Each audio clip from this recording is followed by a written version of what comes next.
Hey, I'm sitting here in the Z4 and I decided to make a video explaining crossovers because I know I was trying to figure out what a crossover was. I said, you know what, I'm going to make a video and put a video on YouTube about it. So this is basically what a crossover is.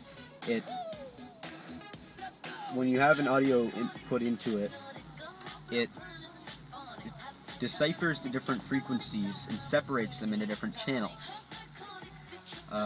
By different frequencies, I mean different frequencies of the sound waves, like treble, mid, and bass. Lots of crossovers have two outputs, one for treble, one for bass. Some have three for mid, and most of them you can set what frequencies you would classify as treble and mid and bass. Crossovers are ideal. Crossovers are ideal when you have a sub 3 different range speakers. Like if you have a speaker that's specifically designed for treble, like a tweeter, or if you have a speaker that's specifically designed for mid-range, or a subwoofer for bass. That's ideal because you don't really want to send treble and mid to your subwoofer because it's only meant to handle bass, and you'll have much better sound quality if you do that. And again, another example is if you don't want to send bass to your tweeter, which is only meant for treble, because that'll, well, obviously sound terrible. That's how it works. And there's a difference. There's passive crossovers and active crossovers. Passive crossovers normally are built into speakers. Lots of speakers don't have them.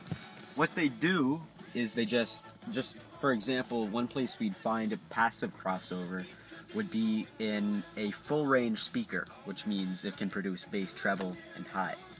So what a passive crossover would do is it would take the signal that's sent into the speaker, and since it's built in, it would automatically send the treble to that speaker's tweeter, the mid to that speaker's mid speaker driver, and the bass to that speaker's subwoofer. That's what a passive crossover does. An active crossover you would probably put in a rack somewhere, and that would be one that you have options, and you can set the different frequencies and stuff.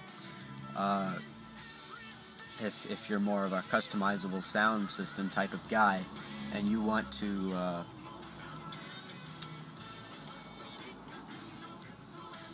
and you're separating, and you have subwoofers and tweeters and mid speakers, difference. And that's basically what a passive and active crossover does, basically. That's it.